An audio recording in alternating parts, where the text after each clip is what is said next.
KYZGALDAK. In 2008, the Kazakhstani director Sergei Dvortsovoi released the drama film KYZGALDAK. The film won many international awards. The story begins with Assa, who lives in the countryside, far away from other cities or towns. He used to be a sailor in the Russian Navy. Now he wants to become a herdsman and marry the only girl in the neighborhood, KYZGALDAK. However, she's not interested because she thinks Assa's ears are too big. But Assa has big dreams and doesn't give up easily. The setting of the film is the Kazakh steppe, and it introduces the audience to the traditions of people in Kazakhstan.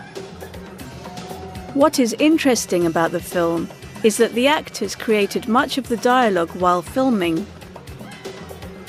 Ashkat Kushin-Shirikov is excellent in the lead role as Assa. The best thing about KYZGALDAK is that you learn about life in rural Kazakhstan. Also, the film has lots of funny moments. Don't miss it. Do you like films like KYZGALDAK? Do you know any other films that show you a different culture? Which other countries would you like to see in films?